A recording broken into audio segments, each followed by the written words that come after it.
We wonder why it's hard to get a good candidate anymore for President of the United States. Well, let me show you how education affects politics. In 1980, there were approximately 40% of Americans that were conservative, 10% liberal, and 50% undecided. And since even our numbers show that they are capturing 85% of our young people each year through the educational system, this is how it plays out. In 2012, America was divided at 30% conservative and 30% liberal, with 40% undecided. By 2028, it will be 20% conservative, 50% liberal, and 30% undecided. And by 2036, only 20 years from now, it will be 10% conservative, 70% liberal, and 20% undecided. This is simply demographics, and there is no quick fix to change this. 2016 is the last election in my lifetime where it will even be possible to get an actual conservative elected.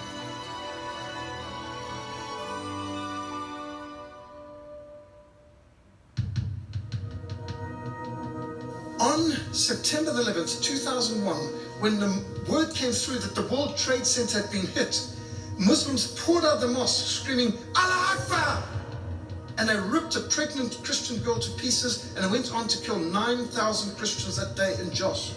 9,000 Christians were slaughtered in Jos, Nigeria on September the 11th, 2001. Did your newspapers report that?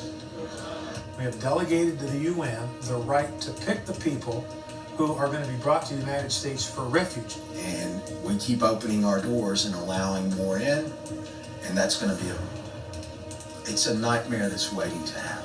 And what they have done, virtually without exception, is they have selected Muslims to be refugees to America.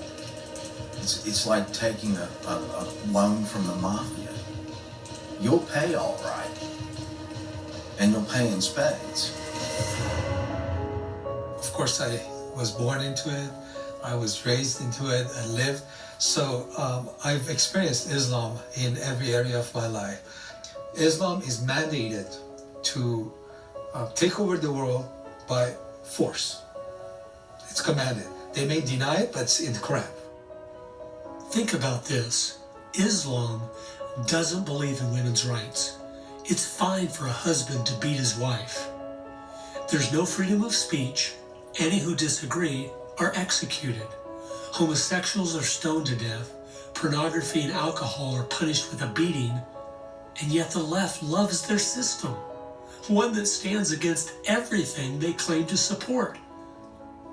I think this proves beyond a shadow of a doubt the left will support anything and use any people group if they think it will help destroy their two greatest enemies, Christianity and freedom. They no more care about Muslims, the poor, women, blacks, the environment, or the children than they do about an unborn baby's right to life, a Christian's right to free speech, or a balanced budget. It is all a lie, 180 degrees opposite of the truth. Only 16% of Islam is a religion. The rest of it is a legal system, a geopolitical system, a military system, a dress code, a moral code. It's a lot of other things, but it's not a religion.